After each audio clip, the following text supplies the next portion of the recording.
ونستعينه ونستغفره ونؤمن به ونتوكل عليه ونعوذ بالله من شرور أنفسنا ومن سيئات أعمالنا من يهده الله فلا مضل له ومن يضلله فلا هادي له ونشهد أن لا إله إلا الله وحده لا شريك له ونشهد أن سيدنا محمدا عبده ورسوله أما بعد قال الله تبارك وتعالى في القرآن المجيد والفرقان الحميد أعوذ بالله من الشيطان الرجيم بسم الله الرحمن الرحيم ألا إن أولياء الله لا خوف عليهم ولا هم يحزنون صدق الله مولانا العظيم وصدق رسوله النبي الكريم ونحن على ذلك من الشاهدين والشاكرين والحمد لله رب العالمين إن الله وملائكته يصلون على النبي يا أيها الذين آمنوا صلوا عليه وسلموا تسليما اللهم صل على سيدنا ومولانا ونبينا وشفينا محمد معدن الجود والكرم وعلى آله وأصحابه وبارك وسلم وعلى سيدنا الغوث الأعظم وعلى ولده سيدنا المرشدنا المكرم علماء کرام شورائے اعظام برادران اسلام ব্রাদারান তরিকত আজকে আমরা সবাই শাহ জহুরুদ্দিন রহমতুল্লাহ আলাইহি শাহ জহুরুদ্দিন আল কাদরি রহমতুল্লাহ আলাইহি ওনার ওরস শরীফে উপস্থিত হয়েছি।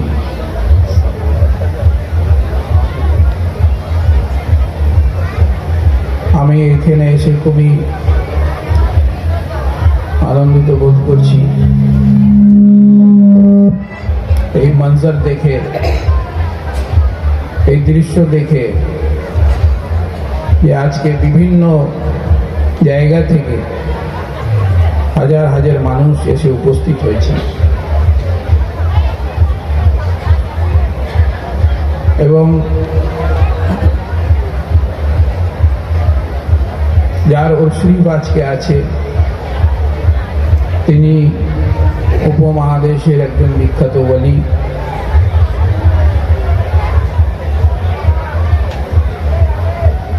হযরত সৈয়দনা ওয়া মৌলানা ওয়া আকানা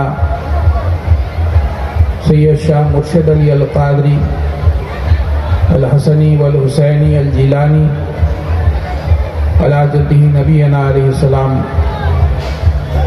তার মুরিদ এবং তার খলিফা আছেন।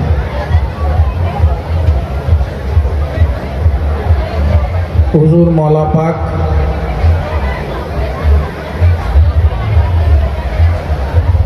ইনাকে ফয়েজ দিয়েছেন এবং হুজুর মওলা পাকের জাত মুবারক শরীয়ত, তরিকত, হাকিকত, মারফতের একটা সমুদ্র ছিল। সেই সমুদ্র থেকে তিনি শাহ জহুরুদ্দিন আল কাদরিকে ওয়াতা করলেন আর আজকে তিনিও একটা সমুদ্র হয়ে গেছে।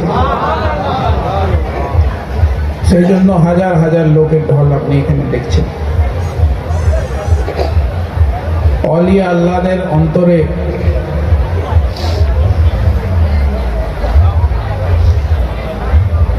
আল্লাহর ইশক থাকে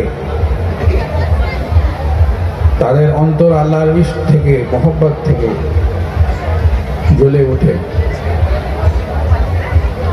সেই ইশকের আগুন যে যে তাদের নিকটে আসেন, যারা সেই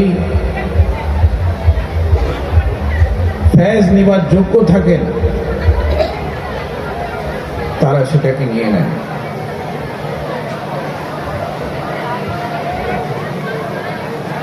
তারই মধ্যে একজন ছিলেন শাহ জহুরুদ্দিন আল কাদেরী রহমাতুল্লাহ। আর যখন কোনো ওয়ালি আল্লাহ ফয়েজ দিয়ে দেন, যাকে ফয়েজ ট্রান্সফার করেন, তিনি আবার সেই ফয়েজের সরচশমা হয়ে যান, মম্বা হয়ে যান, সেন্টার হয়ে যান,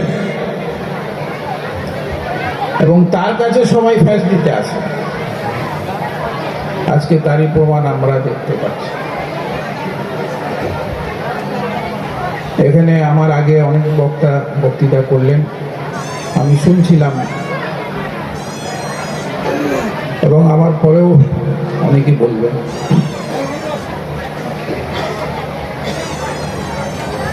আমাদের তরিকতের মধ্যে, খানকার মধ্যে সব থেকে প্রথম জিনিস আদব শেখানো হয়। যতক্ষণ না কেউ আদব শিখবে, সে এই রাস্তায় এগিয়ে যেতে পারবে না। একজন মৌলানা সাহেব আমার আগে বলছিলেন, আমি শুনছিলাম, হযরত আমির খুসরো দেহলভী রহমতুল্লাহ আলাইহির ঘটনা, কিভাবে উনি নিজের প্রিয় মুর্শিদের সেই জুতো মুবারককে কিনে নিলেন হযরত নিজামুদ্দিন আউলিয়ার একটা মুরিদের কাছে। হযরত আমির খুসরো হযরত নিজামুদ্দিন আউলিয়ার মুরিদ ছিলেন। এমন মুরিদ ছিলেন যে হযরত নিজামুদ্দিন আউলিয়া বলতেন যে কিয়ামতের দিনে আল্লাহ যদি আমাকে জিজ্ঞেস করে যে নিজামুদ্দিন তুমি কি এনেছো, তো আমি বলবো যে আল্লাহ আমি আমির খুসরোকে এনেছি। সুবহানাল্লাহ। সেই আমির খুসরো রাস্তায় সাক্ষাৎ হয়ে গেল, জিজ্ঞেস করলেন কোথায় থেকে আসছেন? দুইও শেখ নিয়ে আয়াত, আমার শেখের, আমার পীরের খুশবু আসছে, সুগন্ধ আসছে তোমার কাছ থেকে। পুরো ঘটনা বয়ান করলেন। আর ওনার দুটো জুতো মোবারক ছিল তার কাছে, সেই মুরিদের কাছে। বলে এটা কত তো দিবে? তিনি বললেন আপনি যা দিতে চান দিন। এই কথাটা উনি বলেননি, সেটা এই জন্য আমি বলে দিচ্ছি। তো হযরত আমির খুসরো রাজার দরবার থেকে আসছিলেন। রাজা ওনাকে অনেক ধরনের সাজো সামান জিনিসপত্র দিয়েছিল, টাকা পয়সা। তো হযরত আমির খুসরো দেহলভী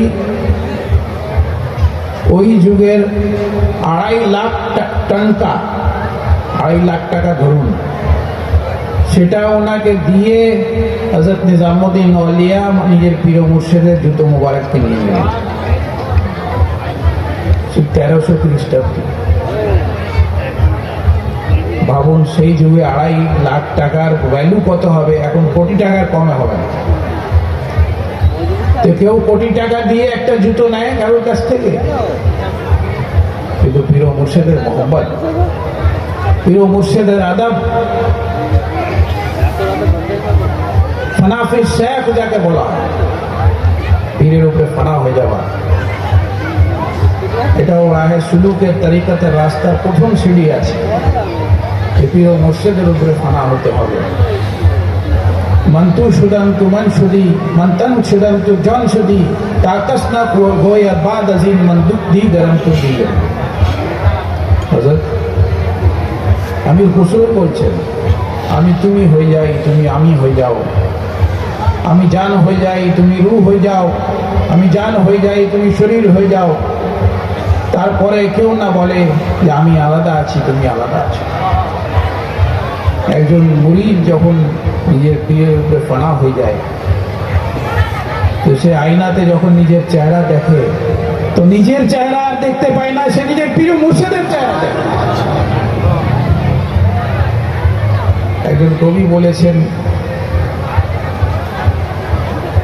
হিন্দির কবি, जब जरा गर्दन झुकाई देखी। আমার আশিক যে আছেন, আমি যাকে ভালোবাসি, আমার মাসুক, সে আমার অন্তরে থাকে। দিল কে আইনে মে है तस्वीर यार जब जरा गर्दन झुकाई देखी। আমার অন্তরের আয়নাতে আমার ইয়ারের ছবি আছে। যখন আমার মন চাইলো আমি নিজের মাথা ঝুঁকালাম আর ছবিকে দেখে নিলাম। তো যে সত্যিকারের মুরিদ হয় সে প্রিয় মুর্শিদের ছবি নিজের অন্তরে রাখে। প্রিয় মুর্শিদ ছাড়া কেউ এই রাস্তাতে এগোতেই পারে না। যেমন দুনিয়াবি ইলমের জন্য আপনাকে একজন শিক্ষকের কাছে যেতে হবে, আলেমের কাছে যেতে হবে, মাস্টারের কাছে যেতে হবে। সেই মাস্টার, সেই আলেম, সেই শিক্ষক শেখাবে তাকে, বই খুলে পড়াবে, বুঝাবে, লেখাবে। আলেমে দ্বীনের কাজ আর প্রিয় মুর্শিদের কি কাজ আছে, তারা বাতিনি ইলমকে ট্রান্সফার করে। এখন মৌলানা সাহেব বললেন না, ইলমে জাহির, ইলমে বাতিন। তো বাতিনি ইলম তারা নিজের অন্তর থেকে মুরিদের অন্তরে ট্রান্সফার করে দেন। একটা নূরের তার থাকে, সেই তারের দ্বারা প্রিয় মুর্শিদের কল্প থেকে মুরিদের কল্প পর্যন্ত একটা কানেকশন তৈরি হয়ে যায়। এবং প্রিয় মুর্শিদ রুহানি ফেজ যা কিছু থাকে সেটা মুরিদের ক্ষমতা অনুযায়ী মুরিদের কল্পের মধ্যে ট্রান্সফার করে। তখন সেই মুরিদের কল্প কোনো সাধারণ মানুষের দিল থাকে না, সেই মুরিদের অন্তরে আল্লাহর নূর চলে আসে। সেই নূরের আলোতে সে আরশে মোল্লা পর্যন্ত দেখতে পায়। হুজুর মওলা পাকের ঘটনা আপনাদেরকে বলছি। হুজুর মওলা পাকের কিছু এমনও মুরিদ ছিলেন যাকে তিনি ওয়াজিফা ওয়াজায়েফ দিলেন, রায়ে তরিকাতে এগিয়ে দিলেন। সেই মুরিদ স্বপ্ন তো দেখছেন যে রাসূল পাক সাল্লাল্লাহু আলাইহি ওয়াসাল্লামের মাহফিল আছে, সাহাবা ইকরামরা বসে আছেন, আরো আম্বিয়া ইকরামরা আছেন, সেখানে হুজুর ওয়াজ পাকও আছেন, বড় বড় ওলি আল্লাহরা আছেন, এবং সেখানে হুজুর মওলা পাকও তাশরীফ ফরমা আছেন। সেই মুরিদ হুজুর মওলা পাকের খিদমতে বসে আছে সেই নুরানি মাহফিলে। এটা কি বলে ফানাফি রসুল? যতক্ষণ না সে ফানাফি শেখ হবে, সে ফানাফি রসুল হতে পারে না। তাকে রসুলে পাকের মাহফিলে পৌঁছে দিতে। ব্রাদারান ইসলাম, এই ধরনের অনেক উদাহরণ আছে। হযরত নিজামুদ্দিন আউলিয়া যখন দেখলেন হযরত আমির খুসরো দেহলভী নিজের মাথায় করে সে জুতো মোবারক নিয়ে আসছেন, তো হেসে বললেন, আমির খুসরো, তুমি খুব সস্তাতে আমার জুতো পেয়ে গেলে। পীর মুরিদের যে রিশতা হয়, যে কানেকশন হয়, সেটা সবাই বুঝতে পারে। পীর যে হন রুহানি বাপের মতো। তাই আমাদের দিনে সমস্ত আত্মীয়তা সম্পর্ক বিচ্ছিন্ন হয়ে যাবে। ছেলে বাপকে দেখে পালাবে, বাপ ছেলেকে দেখে পালাবে, স্বামী স্ত্রীকে দেখে পালাবে, কেউ কারোর দিকে তাকাবে না, নফসা নফসির আলম হবে।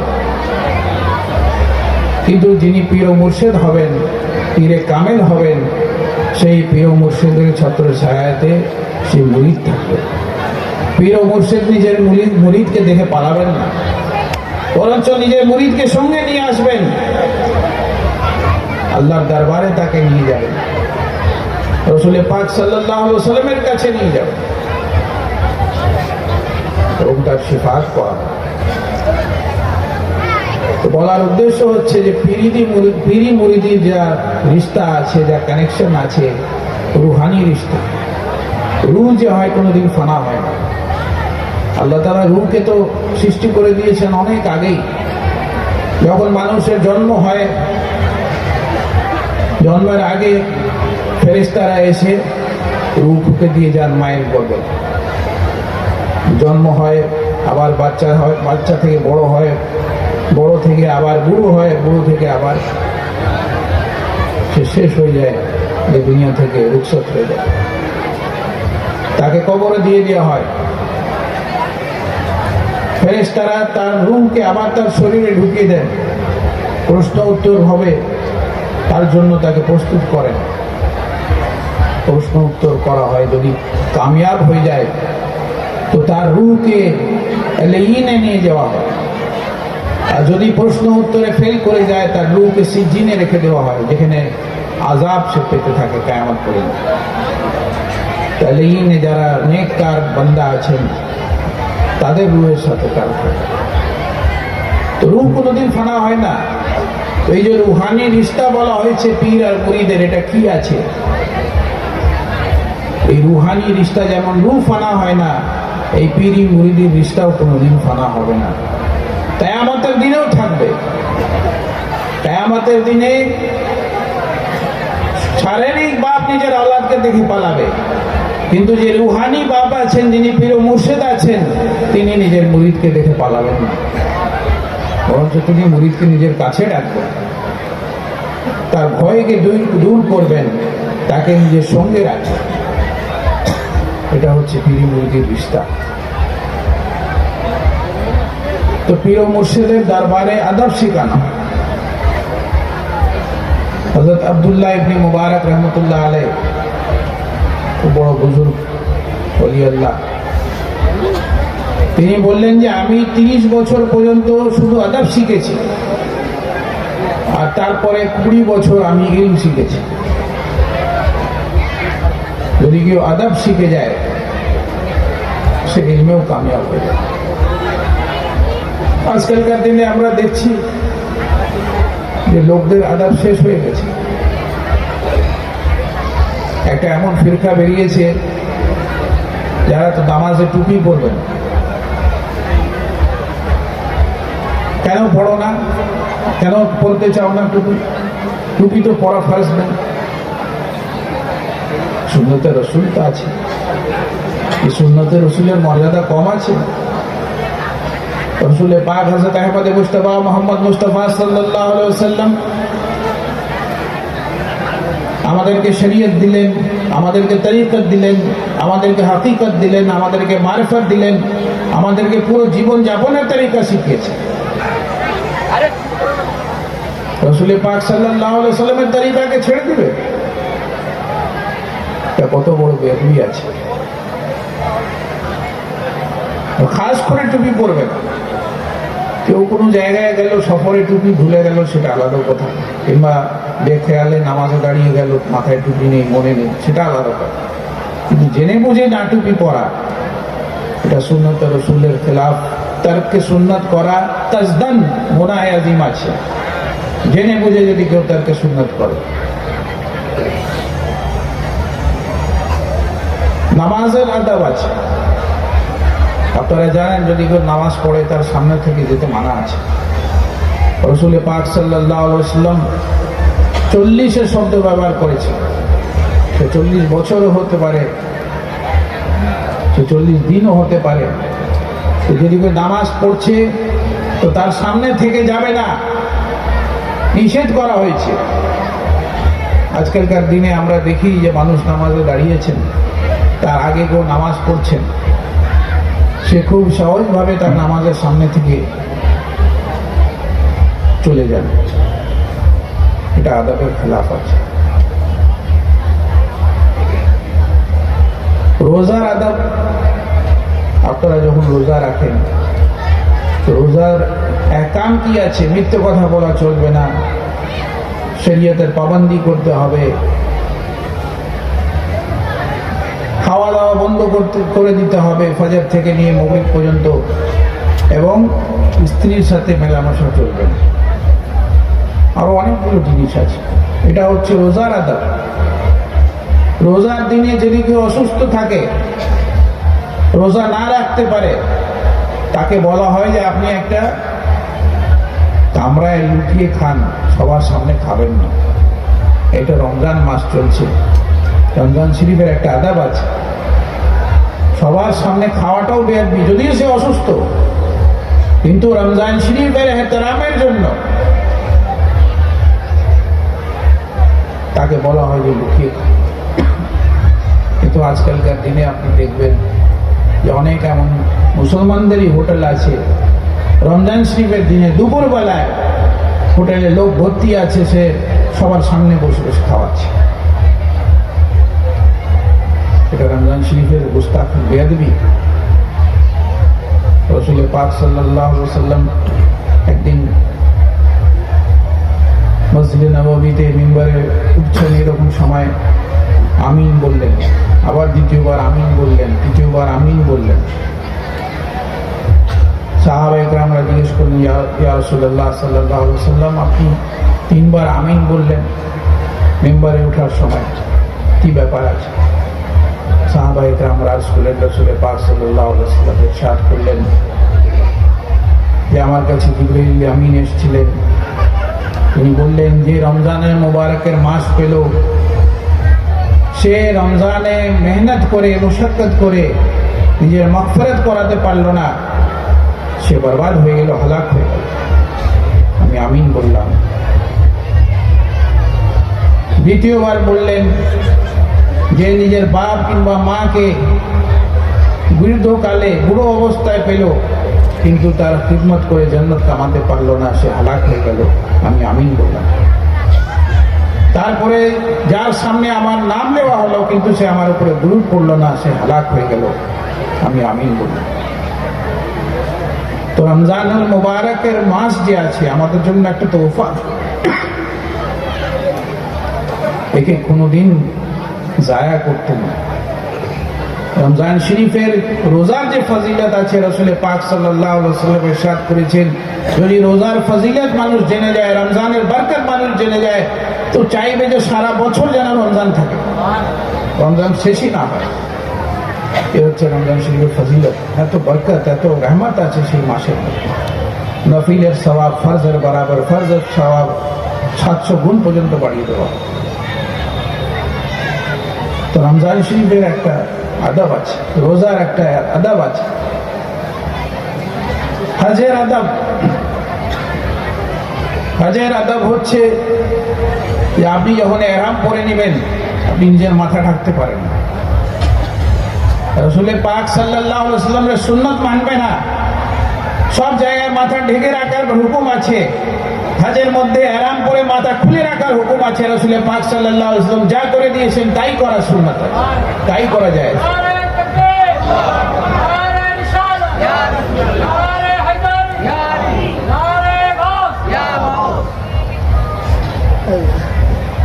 যে ব্যক্তি রাসূল পাক সাল্লাল্লাহু আলাইহি ওয়াসাল্লামের তরিকায় চলে, ওনার সুন্নতের উপরে আমল করে, যেটা রাসূল পাক করেছেন সেটা করে, সেটাই তার মাগফিরাতের জরিয়া হবে। অনেকে বলে, এমন বেয়াদব আছে, তারা বলে যে রসুলের চাইলে কি হয়, আল্লাহ যা চাইবে তাই হবে। আরে আল্লাহর সাথে রসুলের কেন তুলনা করছে? আল্লাহ আল্লাহ আছেন, রসুল রসুল আছেন। আল্লাহ তাআলা সেটাই চাইবেন কিয়ামতের দিনে, যেটা রাসূল আকরাম হযরত মুহাম্মদ সাল্লাল্লাহু আলাইহি ওয়াসাল্লাম চাইবেন, যেটা রাসূল পাক পছন্দ করবেন, সেটাই আল্লাহ তাআলা চাইবেন। কিয়ামতের দিনে কাউকে বলার ক্ষমতা হবে না, মুখ খোলার ক্ষমতা হবে না। বড় বড় আম্বিয়ারা থর থর কাঁপবেন, উম্মতিরা, মানুষরা যাবেন ওনাদের কাছে, বলবেন আজকে আমার বলার নেই, তুমি অন্য কারোর কাছে যাও। এভাবে মুসা আলাইহিস সালাম, ঈসা আলাইহিস সালাম, নূহ আলাইহিস সালাম, ইব্রাহিম আলাইহিস সালাম, আদম আলাইহিস সালাম সবার কাছে যাবে।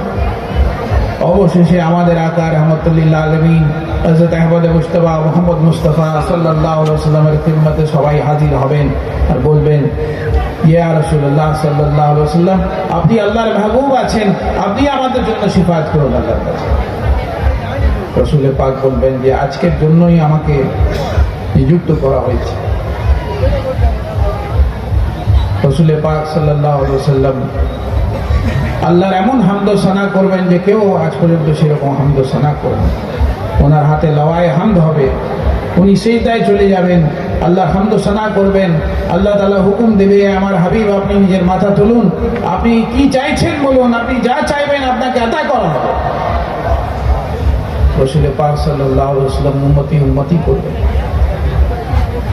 উম্মতকে কত ভালোবেসেছেন দেখুন।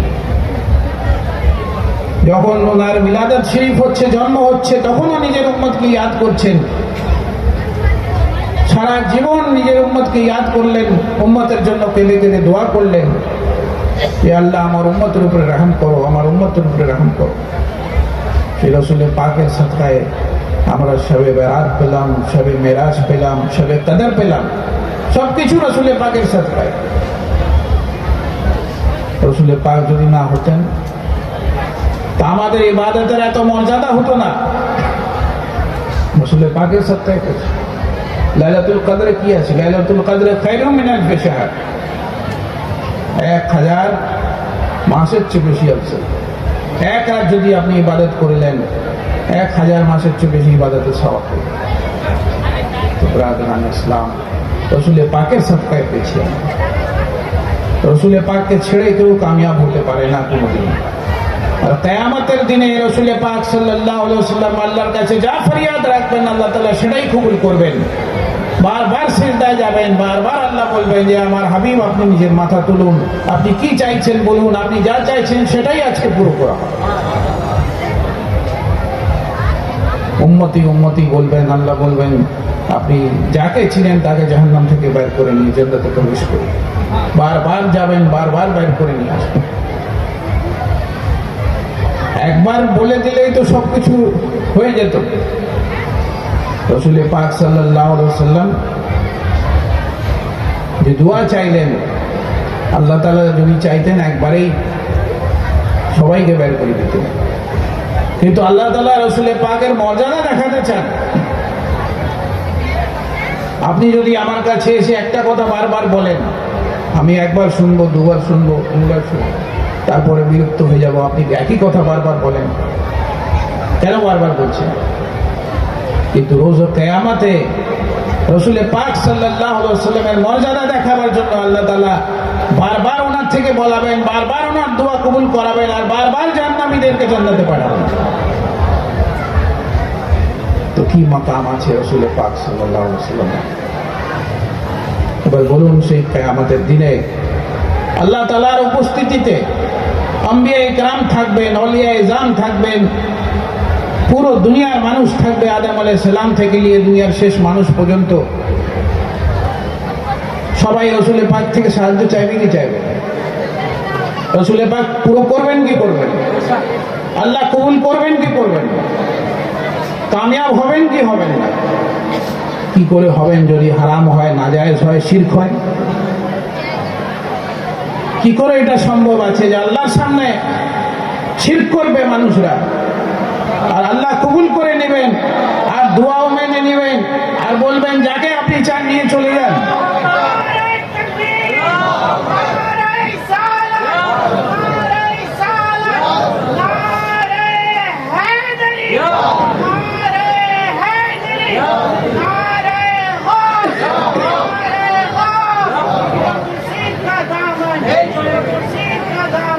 বলার উদ্দেশ্য হচ্ছে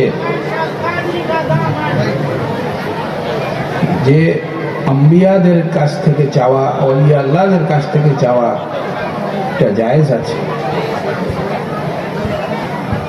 যদি কেউ আল্লাহ ভেবে চায় সেটা নাজায়েজ, কিন্তু আল্লাহর রাসূল ভেবে আপনি চাইছেন, আপনি এটা ভাবছেন যে আসল সাহায্যকারী আল্লাহ তাআলাই আছে, আল্লাহ জাত আছে, हकीकी मददगार अल्लाह की जात है। अंबिया इकराम वसीला है, औलिया इज़ाम वसीला है, যদি এই আপনার নিয়ত থাকে, আকীদা থাকে, তো কোনোদিন শিরক হবে না।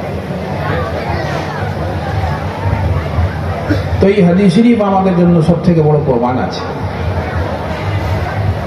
যদি আম্বিয়াদের কাছে চাওয়া শিরক হতো, সাহায্য চাওয়া শিরক হতো, তাহলে এই হাদিস শরীফ রাসূল পাক সাল্লাল্লাহু আলাইহি ওয়াসাল্লাম কোনোদিন বলতেন না।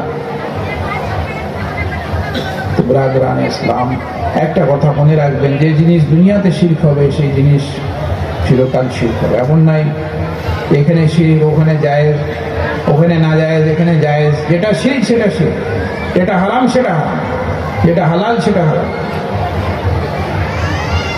তো আজকে আমরা ওনার ওরসে এসেছি, ওনার ওয়াসিলাতে লোকরা চাইছেন, উনি হুজুর মওলা পাক থেকে ফয়েজ পেয়েছেন, যে ফয়েজ উনি মওলা পাক থেকে পেয়েছেন সেই ফয়েজ উনি দুয়ার রূপে নিজের চাহনেওয়ালাদেরকে আতা করে দিচ্ছেন, দিয়ে দিচ্ছেন। রাসূল পাক সাল্লাল্লাহু আলাইহি ওয়াসাল্লামের মাজারে মুকদ্দাসে কিভাবে যাবেন তার সম্বন্ধেও উলামায়ে দ্বীনরা লিখেছেন, এমনকি দেওবন্দি আলেমরা নিজের বইয়ে লিখেছেন। মাওলানা জাকারিয়ার বই পড়ে দেখুন তিনি কি লিখেছেন। আলেমে দ্বীনরা বলেছেন, যখন আপনি রাসূল পাক সাল্লাল্লাহু আলাইহি ওয়াসাল্লামের মাজারে মুকদ্দাসের দিকে যাবেন, পাক সাফ অবস্থায় ওযুর হালতে আদব এহতেরামের সাথে যাবেন, দরুদ শরীফ পড়তে পড়তে যাবেন। আর যখন আপনি মসজিদে নববীর দুয়ারে পৌঁছে যাবেন, সেখানে পৌঁছে আপনি সালাম পেশ করবেন, আসসালামু আলাইকা ইয়া রাসূলুল্লাহ, আসসালামু আলাইকা ইয়া হাবিবাল্লাহ, আসসালাতু ওয়াসসালামু আলাইকা ইয়া নবিয়াল্লাহ। মসজিদে নববীর দুয়ারে লেখা আছে সালাম। যারা হজ করতে গেছেন তারা জানেন। তো যদি আম্বিয়ারা শুনতে পান না, তো অত দূর থেকে কেন সালাম পেশ করার হুকুম হচ্ছে? কেন লেখা আছে গেটের উপরে যে সালাম পড়ো? রাসূল পাকের রওজা শরীফ যে আছে, এই মসজিদে নববীর গেট অনেকটা তফাৎ আছে, অনেক বড় এলাকা। তো যদি তারা দূর থেকে শুনতে পান না, তো আপনি কেন সালাম পেশ করছেন? একটা সাধারণ কবরস্থানে যদি আপনি যান, মুসলমানদের কবরস্থানে, সেই কবরস্থানে যাওয়ার আদাব আছে। আসসালামু আলাইকা ইয়া আহলাল কুবুর বলার হুকুম হাদিস শরীফের মধ্যে। সাধারণ কবরবাসী শুনছেন, আল্লাহ রাসূল শুনছেন না? এই আকীদা আছে তোমার? মাইয়াতের সম্বন্ধে তো বলা হয়েছে যে কবর যারা মাটি দিয়ে যায় তাদের পায়ের শব্দ পর্যন্ত শুনে মাইয়াত কবরের মধ্যে। তো কি করে বলে নাউযুবিল্লাহ আল্লাহ রাসূল শুনছেন না, মাটি হয়ে গেছেন? আস্তাগফিরুল্লাহ। যে এই ধরনের আকীদা রাখে সে মাটি হয়ে যাবে। রাসূল পাকের আদব জুজবে ঈমান আছে।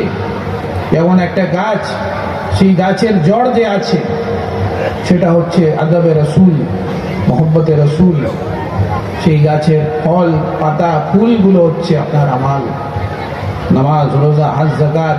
কিন্তু জড়টা যদি মরে যায়, শেষ হয়ে যায়, শুকিয়ে যায়, তো না পাতা হবে, না ফুল হবে, না আপনার তাতে ফল হবে। আদবে রাসূল, মহব্বতে রাসূল হচ্ছে জুজবে ঈমান। এই আদবে রাসূল, মহব্বতে রাসূলকে শেষ করার ষড়যন্ত্র হচ্ছে। রাসূল পাকের মহব্বতকে অন্তর থেকে বের করে দাও। রাসূল পাকের মহব্বত যদি বেরিয়ে যায়, খোদাকে তো অনেক ধর্মতেই মানে, খ্রিস্টানরাও মানে। কিছু খ্রিস্টান আছে যারা এক খোদাকে মানে, ইহুদিরা মানে,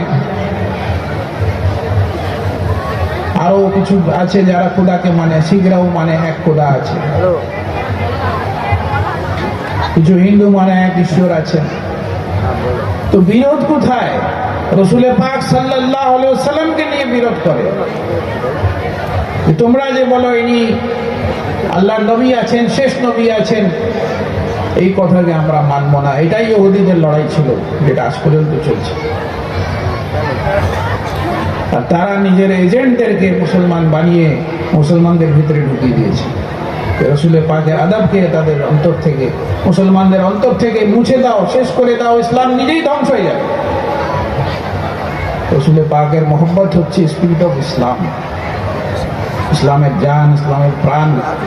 রাসূল পাকের মহব্বত ওনার আদব। মৌলানা জালালউদ্দিন রুমির কথা কেউ বলছিলেন, আমার আগে কেউ বলছিলেন মৌলানা জালালউদ্দিন রুমি যে মসনবী লিখেছেন, সেই মসনবী রুমি অনেক বড় মর্যাদা আছে সেই মসনবী রুমির। তিনি নিজের মসনবীতে, আমি এটা পড়াই ছাত্রদেরকে, কলেজে পড়াই মসনবী রুমি, তিনি বলছেন কারে পাকান রা কয়াস খুদ মগীর করছে বাসদ দর নবিস্তন শের ও শীর।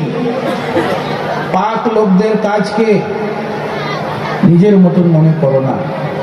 যারা পাক আছেন, যারা আল্লাহর নবী আছেন, যারা আল্লাহর ওয়ালি আছেন, তাদেরকে নিজের মতন মনে করো না। গরচে বাসদ দর নবিস্তন শের ও শীর, যদিও শের আর শির লিখতে একই রকম লাগে।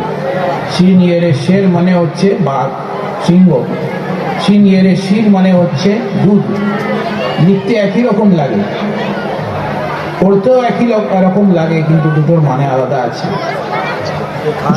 जुमले आलम जीन सबक गुमराह शुद कम कसी जे अब्दाल है तागा शुद। जुमले आलम পুরো দুনিয়া এই কারণে গুমরাহ হয়ে গেছে। কম কসি যে আবদাল হক তাগা শুদ, অনেক কম এমন লোক আছেন যারা আবদাল হক, আল্লাহ যারা আবদাল আছেন তাদেরকে চিনতে পেরেছে। দেখতে আমাদের মতনই অলি আল্লাহরাও মানুষের মতনই হন দেখতে, আম্বিয়ারাও মানুষের মতনই হন দেখতে, কিন্তু ওনাদের মর্যাদা সাধারণ মানুষ থেকে অনেক বেশি হয়। আকাশ পাতালের তফাৎ হয় তাদের মধ্যে, সাধারণ মানুষের মধ্যে। এই কথাটা বুঝে না যাদের অন্তরে নূর থাকে না, যাদের অন্তরে হিদায়ত থাকে না, যাদের অন্তরে আলো থাকে না, তারা এই কথাকে কোনোদিন বুঝে না। তারা শুধু বাহ্যিক দেখে, ইনিও তো আমাদের মতন মানুষ আছেন, ইনিও খাচ্ছেন, ইনিও শুচ্ছেন, ইনিও নামাজ পড়ছেন, ইনিও রোজা রাখছেন, কিন্তু আল্লাহর নিকট ওনাদের কি মর্যাদা আছে সেটা বুঝো। ইন্না আকরামাকুম ইনদাল্লাহি আতকাকুম, আল্লাহর কাছে সেই বড় আছে যে মুত্তাকি আছে। তাদের তাকওয়াকে দেখো, তাদের মধ্যে কত তাকওয়া আছে, কত পরহেজগারি আছে। তারা নিজের সব কিছু আল্লাহর জন্য বিসর্জন করে দিয়েছেন, কোরবান করে দিয়েছেন। সাধারণ মানুষকে এটা করতে পারে? হুজুর মওলা পাক 12 বছর পর্যন্ত ইবাদত করেছে, স্ত্রীগঞ্জের জঙ্গলে সালাতে মাকুসি পড়েছেন। যদিও সালাতে মাকুসি কাদিয়া তরিকার নেই, অন্য তরিকার আছে, কিন্তু কাদিয়া তরিকার বুজুর্গরাও সালাতে মাকুসি পালন করেছে, আদা করেছে। সেটা পা মাথা নিচে করে পা উপর করে পড়তে, এটা এমন নামাজ আছে, এটা এমন জিকির আছে। আপনি ভাবুন, যদি আপনি কিছুক্ষণের জন্য মাথা নিচে করে পা উপর করে থাকেন, আপনার চোখের অন্ধকার হয়ে যাবে। এক তো মানুষ বেশিক্ষণ থাকতেই পারবে না, আর যদিও কষ্ট করে রয়ে যায়, তার নাক থেকে রক্ত পড়তে আরম্ভ করে। হুজুর মওলা পাকেরও তাই, ওনার নাক থেকে রক্ত বেরোত। তখন একটা মাটির পেয়ালা রেখে দেওয়া হতো ওনার মাথার সামনে, রক্তটা যেমন জমিনে না পড়ে।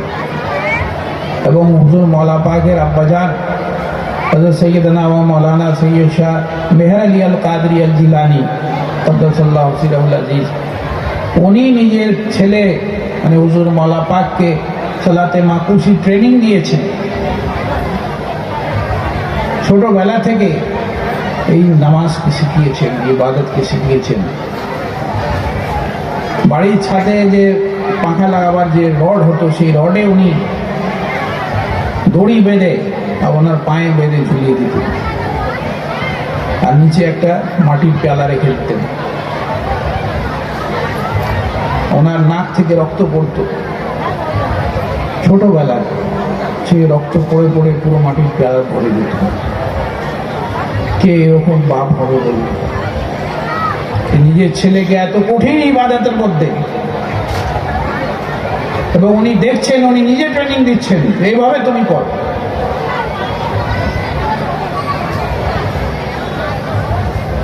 হাকিকত মারিফতের রাস্তায় উনি নিজে হাঁটিয়েছেন, নিজের শেরদারাকে চলিয়েছেন।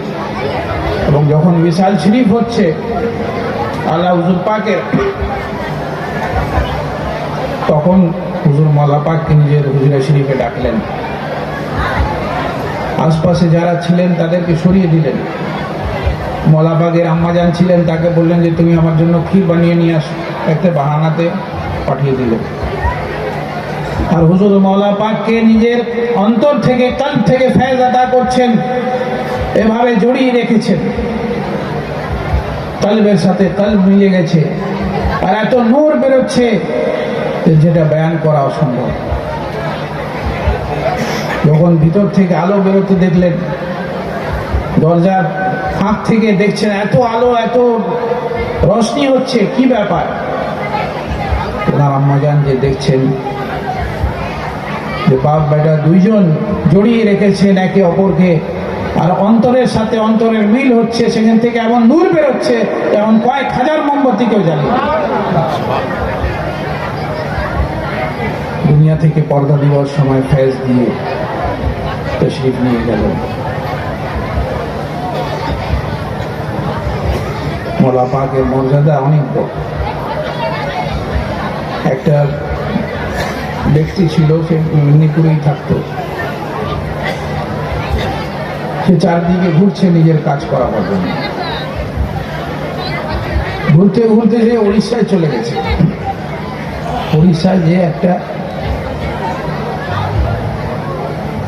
হিন্দুদের কেউ যোগী ছিল, তাকে বলেছে যে আমি মেদিনীপুর থেকে এসেছি, আমার এই কাজ, আপনি একটু সাহায্য করে দেন। তিনি বললেন যে মেদিনীপুরে একজন খুব বড় বাবা থাকেন, তুমি ওনার কাছে যাওনি, আমার কাছে এসছো, তুমি ওনার কাছে যাও, উনি তোমার কাজের সমাধান করে দিবেন, আমার কাছে কেন এসছো? উনি থাকতেন। তো হিন্দুদের মধ্যেও কিছু ব্যক্তি ছিলেন যারা হুজুর মওলা পাককে চিনতেন, আল্লাহ ওনাকে কি মর্যাদাটা করে। এই ধরনের অনেক ঘটনা আছে।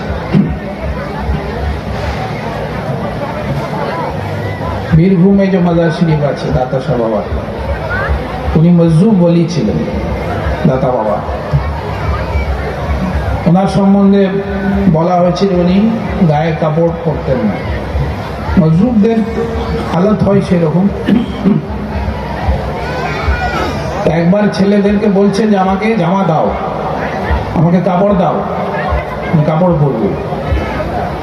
ওই এখন কম বয়সের ছেলে হয়ে পাড়ারা সব মজাক করছে, কি হলো আজকে কাপড় পরবে? কিন্তু কাপড় পরো না। উনি বলছেন মানুষ আসছে।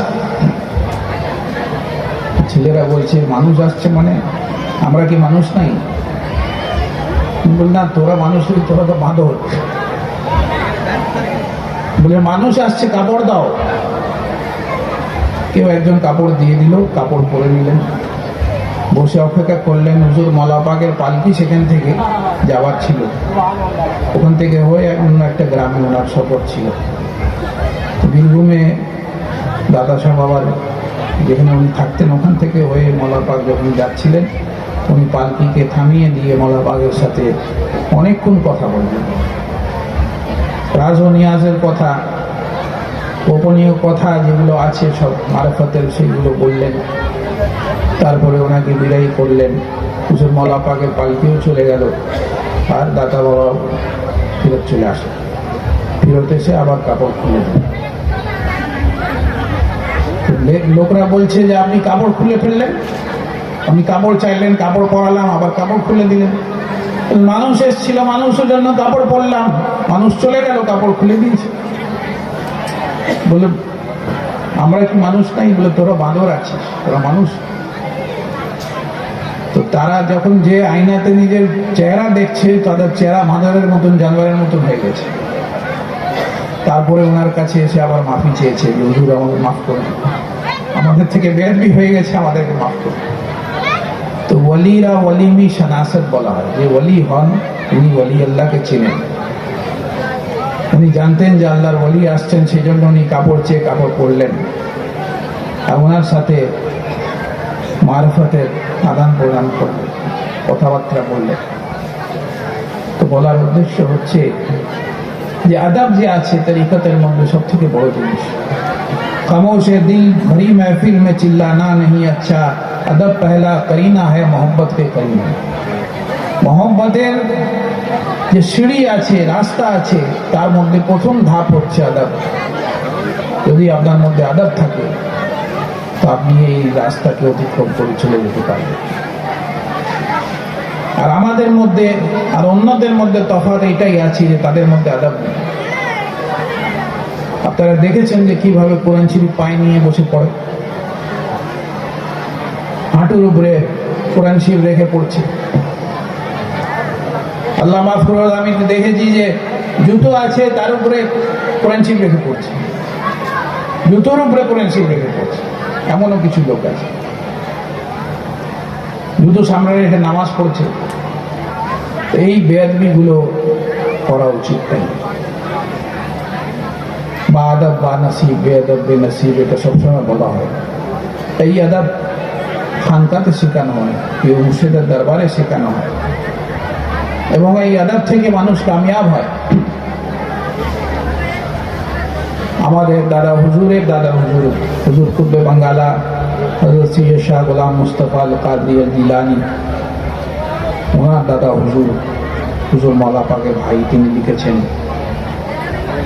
लाते हैं तशरीफ हजरत महफिल मिलाद में, आते हो आओ अजीजों बादब बैठा करो, लाते हैं तशरीफ हजरत महफिल मिलाद में, है फरिश्तों की भी कसरत महफिल मिलाद में।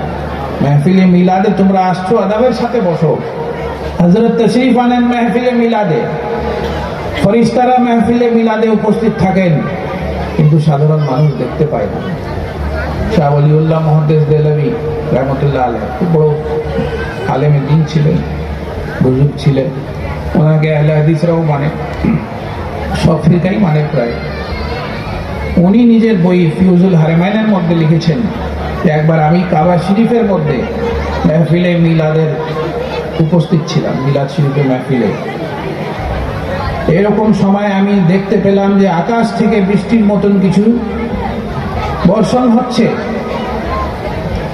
আমি যখন কাশফ করলাম তো বুঝতে পারলাম যে এটা আকাশ থেকে আল্লাহর রহমতের নজুল হচ্ছে মেহফিলে মিলাদ, আর ফেরেশতারা আকাশ থেকে নামছেন সেই মজলিসে। শাহ ওলিউল্লাহ মুহাদ্দিস দেহলভী বুজুর্গ ছিলেন, সেই জন্য উনি নিজের কাশফের দ্বারা বুঝতে পেরে গেলেন। তো মেহফিলে মিলাদে খুবই আদবের সাথে বসা উচিত, এহতেরামের সাথে বসা উচিত। এই মেহফিলে মিলাদ থেকে মানুষ নিজের তকদির চমকে নিয়ে যায়। এই যে আপনারা উরুসে এসছেন, আজকে আমি বলছিলাম যে উরুসের খানা আর ওয়ালিমার খানার মধ্যে আকাশ পাতালের তফাৎ। যদিও ওয়ালিমার খানাতে মানুষ বড় থেকে বড় বড়চি কিনে রান্না করায়, লাখ লাখ টাকা খরচ করে দেয়, কিন্তু উরুসের খানাতে যে শিফা আছে, সেই শিফা কোনো বিয়ে বাড়ির খানাতে, কোনো অন্য ধরনের খানার মধ্যে আপনি পাবেন না। এই খানাটা যদি মানুষ খেয়ে নেয়, এই নিয়ত করে যে আল্লাহ আমাকে শিফা আতা করে দিবে, সেই খানাটা খাওয়ার সাথে আল্লাহ তাআলা তাকে শিফা আতা করে দিবে। তো এই যে তাবরুক আছে, এরও আদব করা উচিত, এহতেরাম করা উচিত। হুজুর মৌলা পাকের ঘটনা একটা বলে আমি শেষ করব। একবার একটা ঝাড়ুদারনি হিন্দু মহিলা ছিল, সে রাস্তায় ঝাঁটা দিত। তো মৌলা পাকের দরবারের কাছ থেকে সে ঝাঁটা দিয়ে নিয়ে যাচ্ছে।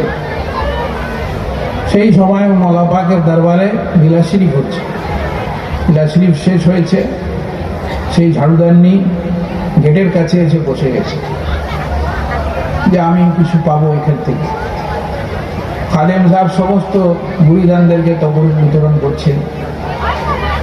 এইরকম সময়ে তাকেও দেখতে পেয়েছে, কিন্তু যেহেতু ওর হাতে ঝাঁটা ছিল, দেখলো যে অন্য ধর্মের আছে, তো ভাবলেন যে এই পবিত্র জিনিসের হাতে দিব, বেয়াদবি হয়ে যাবে। দিল না, চলে গেল। হুজুর মৌলা পাক ভিতরে, কামরার ভিতরে একদম দরজা বন্ধ করে বসে আছে, কিন্তু নিজের আধ্যাত্মিক শক্তির দ্বারা তিনি বুঝতে পেরেছেন যে একটা গরিব মহিলা আমার দরবারে এসে আশায় বসে আছে যে কিছু তবরুক নিয়ে যাবে, সে কিন্তু তবরুক পাইনি। খাদেমকে ডেকেছেন ভিতরে হুজরা শরীফের মধ্যে, ডেকে জিজ্ঞেস করলেন সবাইকে তবরুক দিয়ে দিয়েছো? খাদেম বলছে সবাইকে দিয়ে দিয়েছি হুজুর। মওলা পাক জিজ্ঞেস করলেন যে আমার দরবারের বাইরে একটা মহিলা বসে আছে, তাকে তবরুক দিয়েছো? তখন সে ঘাবড়ে গেছেন, বলছেন না হুজুর আমি তাকে দিইনি। কেন? ও ঝাঁটা দিচ্ছিল আর আমি ভাবলাম এই পবিত্র জিনিস ওর হাতে আমি কি করে দেব। হুজুর মওলা পাক বললেন সে একটা অন্য ধর্মের হতে পারে, কিন্তু সেও তো একটা মানুষ আছে। আমার দরবারে আশা নিয়ে এসছে যে আমি বাবার দরবারে এসছি, আমি কিছু নিয়ে যাব, নিজের বাচ্চাদেরকে কিছু খাওয়াবো, তুমি তাকে কি করে বঞ্চিত করলে? তাকেও যে তবরুক দাও, যে তবরুক তুমি সবাইকে দিচ্ছ তাকেও দাও। তখন সেই খাদেম সাহেব যে তাকেও তবরুক দিয়েছে। আউলিয়া আল্লাহরা মানুষের ভিতরে ভেদাভেদ করেন। এখানে তো মুসলমানের ভিতরে ভেদাভেদ করে। এখন এমন হয়ে গেছে যে আমার ফিরকার যে কসাই দোকান সেখান থেকেই গোশ কিনে আমি খাবো, সেই হচ্ছে মুসলমান। বাকি সব মুসলমানের দোকানের গোশ খাওয়া হারাম, তারা মুসলমান নয়। এই ধরনের চিন্তাধারা কিছু মানুষের মধ্যে আছে, আমরা দেখি এগুলো সত্যিকারের আছে। তারা মুসলমান মনে করে না।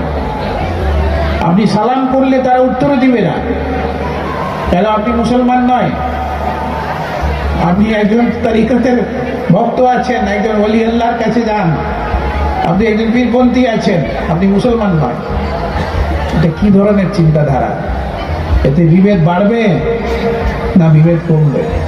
মুসলমান এক হবে না মুসলমান বিভক্ত হয়ে যাবে? ইসলাম এই জিনিস কখনো শিখায়নি। রাসূল পাক সাল্লাল্লাহু আলাইহি ওয়াসাল্লামের খিদমতে একজন কাফের এলো, দেখলো যে কার বাড়ি সব থেকে সেফ আছে। আমি মক্কা থেকে মদিনা এসেছি, কার বাড়িতে থাকবো? মুহাম্মদ সাল্লাল্লাহু আলাইহি ওয়াসাল্লাম, ওনার বাড়ি সব থেকে সেফ। উনি কারোর কোনোদিন ক্ষতি করেননি, ওনার বাড়িতে রয়ে গেল।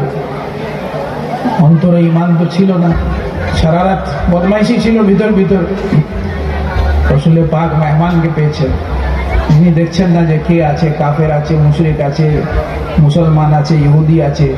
তিনি তার খিদমত খাতির করছেন, তাকে দুধ দিচ্ছেন, তাকে খাবার দিচ্ছেন, তাকে সব কিছু দিচ্ছেন। তো সে বলল যে আজকে না বাড়িতে যা আছে সব কিছু খেয়ে নেব, কিচ্ছু রাখবো না, যা খাবার ছিল সব খেয়ে নেব। বেশি খাবার ফলে তার কি হলো? পেটে গুড়গুড়ি আরম্ভ হলো, পেট খারাপ হয়ে গেল, পায়খানা আরম্ভ হয়ে গেল। এত পায়খানা হলো যে রাসূল পাক সাল্লাল্লাহু আলাইহি ওয়াসাল্লামের বিছানা মুবারকেও সে পায়খানা করল। তারপরে লজ্জায় সেখান থেকে ভোর ভোর উঠে পালালো। কিছু দূরত্বতে যাওয়ার পরে তাকে মনে পড়লো যে আমি তো নিজের তলোয়ার ওখানে ছেড়ে চলে এসেছি, যদি কোনো মুসলমান আমাকে ধরে ফেলে, আমাকে মেরে দেয়, আমি কি করে রক্ষা করবো নিজেকে? সে আবার রাসূল পাক সাল্লাল্লাহু আলাইহি ওয়াসাল্লামের দরবারে ফিরে গেল। রাসূল পাক নিজের কামরায় ওকে থাকতে দিয়েছিলেন। এসে দেখছে যে রাসূল পাক সাল্লাল্লাহু আলাইহি ওয়াসাল্লাম নিজের হাতে মুবারক থেকে সেই নোংরাটাকে পরিষ্কার করছেন, আর সাহাবায়ে কেরামরা উপর থেকে পানি ফেলছেন। এই দৃশ্য দেখে রাসূল পাকের কদমে মুবারকে পড়ে গেল। রাসূল পাক বললেন, ভাই তুমি এত কষ্ট করলে, তোমার শরীর খারাপ হয়ে গেল, যদি তুমি আমাকে বলতে আমি তোমার চিকিৎসা করাতাম, আমি তোমার যত্ন করতাম, কিন্তু তুমি না বলে চলে গেলে। রাসূল পাকের কদমে মুবারকে পড়ে বলল, আপনি সত্যি আল্লাহর রাসূল আছেন, আপনি এত আমার তাকলিফকে বরদাস্ত করলেন, আমার জুলুমকে বরদাস্ত করলেন, কিন্তু আপনি আমার সঙ্গে এত ভালো ব্যবহার করছেন, সত্যি আপনি আল্লাহর রাসূল আছেন। আশহাদু আল্লা ইলাহা ইল্লাল্লাহ ওয়া আশহাদু আন্না মুহাম্মাদান আবদুহু ওয়া রাসূলুহু। এই হচ্ছে ইসলামের আদর্শ। এটা ইসলামের আদর্শ নেই যে একটা মুসলমান গোশ বিক্রি করছে, তো আমার ফিরকার নাই বলে আমি তার কাছ থেকে গোশ কিনবো না, সে কাফের আছে। একটা মুসলমান অন্য কোনো সিলসিলাতে আছে, মানে না ওর তরিকা, তো সে কাফের আছে, আমি তাকে সালাম করব না। এটা ইসলাম নয়। এই জন্য ইসলামের মধ্যে বিভাজন তৈরি করার জন্য এগুলো করছে। এটা একটা ষড়যন্ত্র আছে ইসলাম বিরোধী শক্তি। ইসলামকে ধ্বংস করে দাও, নিজেদের ভিতরে লড়িয়ে দাও। এরা নিজেদের ভিতরে লড়বে, শেষ হয়ে যাবে, এরা একত হতে পারবে না। আর যতক্ষণ না এরা একত হবে আমাদের সাথে এরা লড়তে পারবে না। ব্রাদারানে ইসলাম, আমাদেরকে বুঝতে হবে আজকে কি দুর্দশা আছে মুসলমানদের। এই ফিলিস্তিনে হামলা করে হাজার হাজার মানুষকে শেষ করে দিল। বুড়ো, মহিলা, বাচ্চা, জয়ীফ লোকদেরকে ঘরের পরে ঘর, মহল্লার পরে মহল্লা, শহরের পরে শহর উড়িয়ে শেষ করে দিল। একটা মুসলিম দেশ কিছু বলল না, শুধুমাত্র ইরান ছাড়া। ব্রাদারানে ইসলাম, মুসলমানদের ইমান কোথায় গেছে? যেখানে বাইতুল মুকদ্দাস আছে আমাদের, যেখানে আম্বিয়াদের মাজার আছে, যেখানে 1 রিকাত নামাজ পড়লে 25,000 রিকাতের সওয়াব পাবে, সেই বাইতুল মুকদ্দাস, সেই ফিলিস্তিন, সেই মুকদ্দাস জায়গা, সেটাকে মুসলমানরা ভুলিয়ে দিয়েছে। এসো আরামের জীবন কাটাচ্ছে। এমনকি একটা ইহুদিদের প্রোডাক্ট যে আছে সেইটুকু বাইকট করতে পারে না। তাদের পানি, তাদের কোকা-কোলা, তাদের পেপসি, তাদের থামস আপ, নিজের নফসের জন্য, নিজের স্বাদের জন্য ওইটুকু জিনিসকে তারা ত্যাগ করতে পারে না। তো তারা সাহায্য কি করবে? যখন থেকে ফিলিস্তিনের উপরে হামলা হয়েছে ইসরায়েলের, তারপর থেকে কোনোদিন আমি না কোকা-কোলা খেয়েছি, না পেপসি খেয়েছি, না ওদের পানি খেয়েছি, কোনো জিনিস খাই না। আল্লাহ ফলে আরো অনেক কিছু জিনিস আছে তাদের। কেন নিব আমরা? কেন ব্যবহার করব? কেন তাদেরকে লাভ পৌঁছাবো? এই টাকাই তো তারা ব্যবহার করছে মারার জন্য মুসলমানদের। কিছু কিছু মুসলিম দেশ এটা করেছে, কিন্তু বেশিরভাগ যারা আছে তারা কিন্তু করেনি। আমি তো কিছু অমুসলিমদেরকে দেখেছি, তারা লিফলেট, হ্যান্ডবিল ছেপে ছেপে পাড়ায় বাজারে সব বিলি করছে যে ফিলিস্তিনকে বাইকট করো, ফিলিস্তিনের জিনিসপত্রকে বাইকট করো। কিন্তু খুব কম মুসলমানকে দেখেছি এর কথা বলতে। ব্রাদারান ইসলাম, মুসলমানদের ইমানটা কোথায় চলে এসছে? ইমানি জজবা। রাসূল পাক সাল্লাল্লাহু আলাইহি ওয়াসাল্লাম ইরশাদ করেছেন যে আমাকে এই ভয় নেই তোমাদের জন্য যে তোমরা শিরক করবে। এই যে সবাইকে মুশরিক বানিয়ে দিয়েছে, সব শিরক করছে। রাসূল পাক বললেন আমাকে এটা ভয় নেই যে তোমরা শিরক করবে, আমাকে এটা ভয় আছে যে তোমরা দুনিয়ার মহব্বতে গ্রেফতার হয়ে যাবে, দুনিয়ার মহব্বত তোমাদের অন্তরে চলে আসবে। এটাই হচ্ছে দুনিয়ার মহব্বত, যে দিনকে ছেড়ে দিয়েছে, ইমান আখিরাতকে ভুলিয়ে দিয়েছে। মুসলমানদের উপরে অত্যাচার হচ্ছে, অন্যায় হচ্ছে, কিন্তু উঠে দাঁড়িয়ে বলার কোনো ক্ষমতা নেই, কোনো সাহস নেই। সে দেখছে আমার তো কোনো ক্ষতি হচ্ছে না, একজন মুসলমান মরছে মরুক, তাতে আমার কি যায় আসে। এই জজবা কিন্তু সাহাবায়ে কেরামদের ছিল না। সাহাবায়ে কেরামরা ইসলামের জন্য নিজের জান, নিজের প্রাণ, নিজের সবকিছু কোরবান করবে। আহলে বাইতে পাকের জীবনে দেখুন, হযরত ইমাম হুসাইন আলাইহিস সালাম 72 জনকে আল্লাহ রাস্তায় কোরবান করলেন, নিজের 6 মাসের মাসুম বাচ্চাকে আল্লাহ রাস্তায় দিলেন, নিজের 18 বছরের জওয়ান ছেলেকে দিলেন, নিজের ভাইপো, নিজের ভাতিজা, নিজের ভাগনা সবকে আল্লাহ রাস্তায় কোরবান করে নিজেকেও আল্লাহ রাস্তায় কোরবান করে দিলেন। তবুও দোয়া করছেন যে আল্লাহ তুমি আমার এই ছোট কোরবানিকে কবুল করো, আল্লাহ আমার ছোট কোরবানিকে কবুল করো। এ হচ্ছে জজবা সাহাবায়ে কেরাম, আহলে বাইতে পাকের। এই জজবা মুসলমানদের ভিতর থেকে বেরিয়ে যাচ্ছে আস্তে আস্তে। এই জজবা থাকা উচিত। শরীয়তে মুহাম্মদীর উপরে চলুন।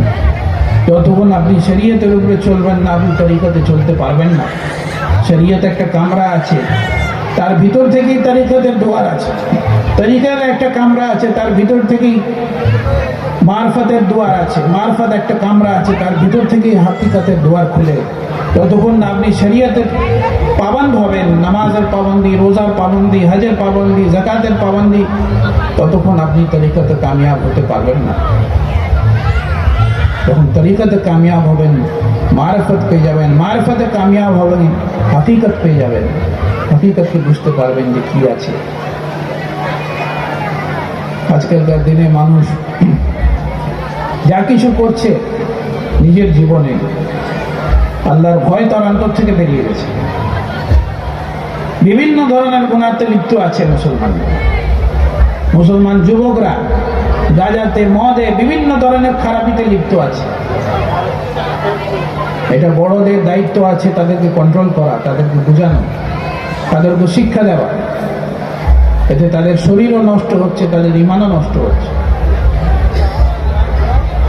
রাসূল পাক সাল্লাল্লাহু আলাইহি ওয়াসাল্লামের ফরমান আছে যে আল্লাহ তাআলা বলেছে, যে ব্যক্তি এক ঘোট মদ খাবে আমি তাকে জাহান্নামের এক ঘোট পিপ খাওয়াবো। সেই শরীর থেকে যে পুঁজগুলো বেরোবে জাহান্নামীদের, সেই পুঁজকে জমা করে সেই মদখোরদেরকে খাওয়ানো। তার মধ্যে পুঁজ হবে, রক্ত হবে। কিভাবে মানুষ খাবে বলুন? যারা সারা সারা দিন খাচ্ছে, বোতলের পরে বোতল খাচ্ছে, তাদের উপরে কত বড় আযাব হবে, তাদের কি পরিণাম হবে? আচ্ছা, নেশা করছে এইগুলো যারা মুরব্বী আছেন গ্রামে, যারা বুজুর্গ আছেন, তাদের দায়িত্ব আছে নিজের ছেলেপুলেদেরকে কন্ট্রোল করা, এইসব গুনাহ থেকে রুকা। এটা একটা ট্রেন্ড হয়ে গেছে গ্রামগঞ্জে, এগুলো বাইরে থেকে এসছে, আমাদের তরিকা নাই এটা।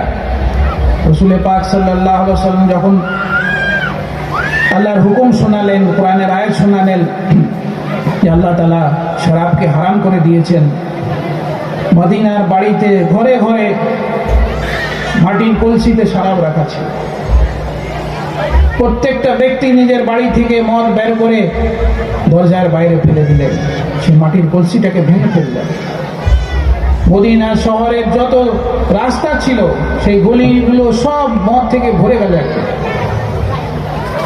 সবার বাড়ি খালি হয়ে গেল। একটা রাসূল পাক সাল্লাল্লাহু আলাইহি ওয়াসাল্লামের ফরমান যে মদ হারাম আছে, আল্লাহ মানা করে দিয়েছে, তোমরা সব মদ খাওয়া ছেড়ে দাও, সবাই নিজের বাড়ি থেকে বের করে ফেলে।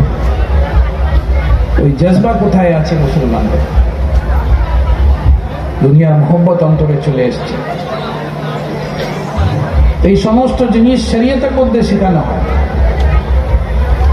হারাম খাবে না, হালাল রুজি খাবে, মিথ্যা কথা বলবে না, মা বাপের খিদমত করবে, বড়দের আদব করবে, নামাজ রোজার পাবন্দি করবে। এই সমস্ত জিনিস যে আছে, বেসিক জিনিস মানুষ ছেড়ে দিয়েছে। তাহারাত যে আছে, নিসফ ঈমান আছে। মুসলমানদের তাহারাত আজকে দেখুন, অনেকে এমন আছে যারা বসেও না, দাঁড়িয়ে দাঁড়িয়ে ইস্তিনজা করে। রাসূল পাক সাল্লাল্লাহু আলাইহি ওয়াসাল্লামের হাদিস শরীফ আছে, একবার যাচ্ছিলেন কবরস্থান থেকে, সাহাবায়ে কেরামদেরকে বললেন এই দুই কবরে যারা আছে তাদের উপরে আযাব হচ্ছে। একজন পিচ্ছাবের ছিটা থেকে বাঁচত না, আরেকজন চুগলি করত, একে অপরকে লাগাতো, ঝগড়া লাগাতো। রাসূল পাক হুকুম দিলেন সাহাবায়ে কেরামদেরকে গাছের ডাল নিয়ে আসো। রাসূল পাক গাছের ডালকে দু টুকরো করে দুটো কবরের উপরে রেখে দিলেন, আর বললেন যতক্ষণ এই গাছের পাতাগুলো এর উপরে থাকবে, তাজা থাকবে, টাটকা থাকবে, ততক্ষণ এদের উপরে আযাব কম হবে। কেন? গাছের পাতা, ফুল সব কিছু আল্লাহর তাসবিহ পড়ে, যতক্ষণ সেটা টাটকা থাকবে আল্লাহর তাসবিহ করতে থাকবে। যেখানে আল্লাহর তাসবিহ হয় সেখানে আযাব হয় না। এখান থেকেই কবরের উপরে ফুল চাপানোর জাওয়াজ বের করেন ওলামায়ে দ্বীনরা। কবরের উপরে যে ফুল চাপানো হয় এখান থেকেই জাওয়াজ নেওয়া হয়। তো বলার উদ্দেশ্য হচ্ছে যে সে পাক থাকার চেষ্টা করতো না, পিছাবের ছিটা থেকে বাঁচার চেষ্টা করতো না, তার কারণে তার উপরে আযাব হচ্ছে কবরের মধ্যে। আজকাল মানুষ এটাকে কত সাধারণ জিনিস ভেবে নিয়েছে, এর থেকে বাঁচারই চেষ্টা করে না। তো আমাদেরকে এগুলো বুঝতে হবে। রাসূল পাক সাল্লাল্লাহু আলাইহি ওয়াসাল্লাম যা কিছু করেছেন সেই সমস্ত আমাল যে সুন্নতে রাসূলের উপরে যে চলবে, আল্লাহ তাআলাও তার থেকে রাজি হয়ে যাবেন, সে কামিয়াব হয়ে যাবে, দুনিয়াতেও কামিয়াব হয়ে যাবে, আখিরাতেও কামিয়াব হয়ে যাবে। তো ব্রাদারানে ইসলাম, ওলি আল্লাহদের পথ অনুসরণ করুন। যারা আল্লাহর ওলি হন তাদেরকে কোনো দুঃখ হয় না, তাদেরকে কোনো ভয় হয় না। আলা ইন্না ওলিয়া আল্লাহি লা খাউফুন আলাইহিম ওয়া লা হুম ইয়াহজানুন। যারা আল্লাহর ওলি তাদেরকে কোনো দুঃখ নেই, তাদেরকে কোনো ভয় নেই। দুনিয়ার কোনো জিনিস যদি চলে যাও তাদের দুঃখ হয় না, যে আল্লাহ দিয়েছিল আল্লাহ ফেরত নিয়ে নিয়েছে। আল্লাহর দিক থেকে একটা পরীক্ষা। যারা ইতমিনানের সাথে কোনো জিনিস চলে যাওয়াতে ইতমিনান করলেন, সবর করলেন, তারাই আখেরাতে কামিয়াব হলেন। তারা মনে করেন এটা আল্লাহর জিনিস ছিল, আল্লাহ তাআলা ফেরত নিয়ে গেছে। হুজুর মওলা পাকের শাহজাদা, আমরা পীর মুর্শিদ পাক বলি, ওয়াসে জামানা